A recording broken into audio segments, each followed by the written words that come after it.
अस्सलाम वालेकुम, welcome back to the channel. आज हम इस लेक्चर में पढ़ेंगे सेक्शन 441, 442 और 443 which are pertaining to trespass.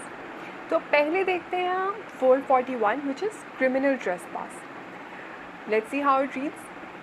Whoever enters into or upon property in the possession of another with intent to commit an offence, कोई भी बंदा किसी और की प्रॉपर्टी में एंटर होता है, जो वो प्रॉपर्टी हम बात करें कि वो किसी और के पोजेशन में है, with the intent to commit an intention है ऑफेंस कमिट करने की, और टू इंटिमिडेट या डराने की, और टू इंसल्ट और अनॉय एनी पर्सन, किसी को बेइज्जत करने की या इरिटेट करने की, any person in possession of such property, वो शख्स जो उस प्रॉपर्टी जो कि अनलॉफुली एंटर की गई है उसके पोजेशन में हो, और हैविंग लॉफुली एंटर्ड इनटू और अपॉन सच प्रॉपर्टी।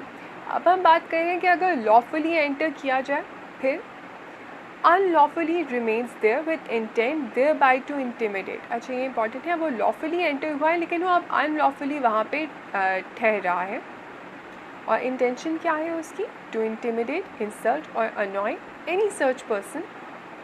जो एनी सर्च पर्सन का यहाँ पे मतलब है जो बंदा उस प्रॉपर्टी की पोजीशन में है, और with intent to commit an offence, या फिर वो ऑफेंस कमिट करने की नियत से उस प्रॉपर्टी में गया तो वो लॉफुली है, और अनलॉफुली वहाँ पे अब ठहर गया है ऑफेंस कमिट करने के लिए। यहाँ पे दो कंडीशंस थी। पहले हमने देखा था कि अगर एक बंदा अनलॉफुली एंटर हुआ है तो फिर, और दूसरे जो हम सिनेरियो देख रहे हैं वो है कि लॉफुली एंटर हुआ है लेकिन अनलॉफुली वहाँ पे ठहर गया है।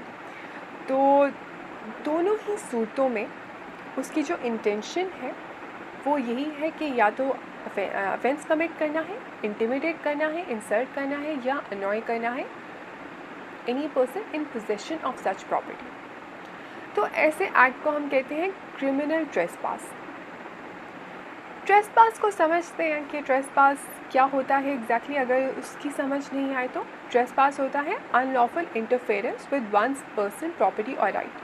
अगर कोई अनलॉफुल इंटरफेरेंस हो रही है, कोई दखल अंदाजी हो रही है जो लॉफुल नहीं है, परमिसिबल नहीं है किसी के पर्सन, प्रॉपर्टी या राइट में, तो उसको कहा जाता है ट्रेसपास। ये एक अनऑथराइज्ड इंट्रूजन या इन्वेजन होता है किसी के प्राइवेट प्रेमिसेस या लैंड में। नेक्स्ट सेक्शन की तरफ चलते हैं।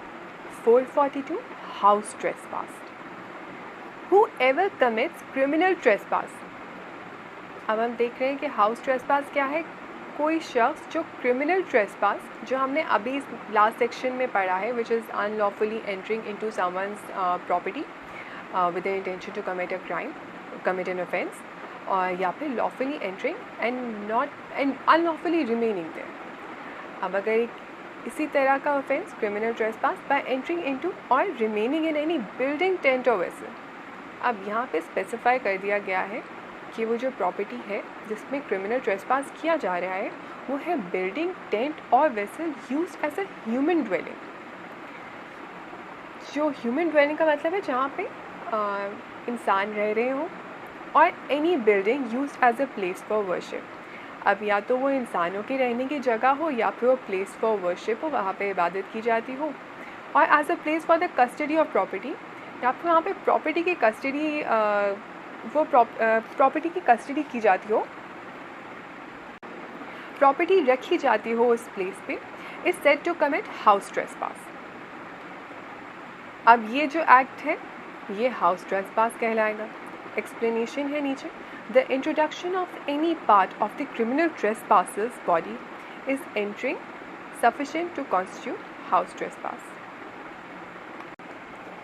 मतलब कि ज़रूरी नहीं है कि जो ट्रेसपासर है वो फुली एंटर करे। अगर वो उसका कोई भी बॉडी का पार्ट एंटर करता है तो वो कॉन्स्टिट्यूट किया जाएगा हाउस ट्रेसपास ही। इस सिलसिले में एक केस लॉ है 1996 PCRLJ 1608। A house trespass is an aggravated form of criminal trespass।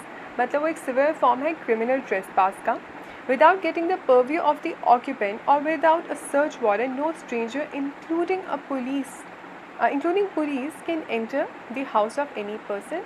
Occupant के मर्जी, ऑक्यूपेंट की कॉन्सेंट के बगैर या फिर किसी सर्च वारंट के बगैर कोई भी किसी भी बंदे के हाउस में एंटर नहीं हो सकता है। अब देखते हैं हम next section 443 lurking house trespass.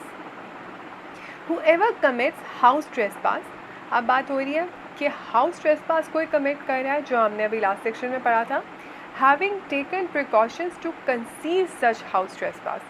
अब हाउस ट्रेसपास कमिट हो रहा है लेकिन उसने स्टेप्स लिए हैं उस हाउस ट्रेसपास को कंसील करने के, उस हाउस ट्रेसपास को छुपाने के। From some person who has a right to exclude और रिजेक्ट द ट्रेसपासर, किसी ऐसे शख्स से उसने छुपाने की कोशिश की है हाउस ट्रेसपास जिसके पास ये राइट है कि वो उसको एक्सक्लूड करे या इजेक्ट करे, मतलब निकाल दे ट्रेसपासर को, फ्रॉम द बिल्डिंग, टेंट और vessel which is the subject of the trespass. मतलब कोई भी बिल्डिंग, टेंट या वेसल जिसमें ट्रेसपास किया जा रहा हो is said to commit lurking house trespass. अब लर्किंग हाउस ट्रेसपास और हाउस ट्रेसपास में सिर्फ ये फ़र्क है कि इसमें स्टेप्स लिए जा रहे हैं कंसील करने के, छुपाने के, फ्रॉम द पर्सन जिसके पास राइट है उस ट्रेसपासर को निकालने का। साथ ही में 444 भी पढ़ लेते हैं। आई नो मैंने वीडियो के स्टार्ट में कहा था कि हम 443 तक पढ़ रहे हैं, बट हम 444 भी इसमें इंक्लूड कर लेते हैं। Lurking house trespass by night, simple सी चीज़ है। Whoever commits lurking house trespass after sunset and before sunrise is said to commit lurking house trespass by night। सिर्फ जो अभी हमने पढ़ा है lurking house trespass क्या है, जो रात को कमिट हो। आफ्टर सनसेट मतलब सनसेट के बाद, और बिफोर सनराइज, बस ये सिंपल सी चीज़ है। और आई होप कि जो भी पढ़ाया गया है वो क्रिस्टल क्लियर हो गया होगा। अगर नहीं हुआ है तो आप कमेंट्स में पूछ सकते हैं, फीडबैक दे सकते हैं। लाइक करें, शेयर करें और सब्सक्राइब करें इस चैनल को। मैं और भी वीडियोस डालूँगी, अभी काफ़ी वीडियोस आएंगी। Thank you so much. अल्लाह हाफ़िज़।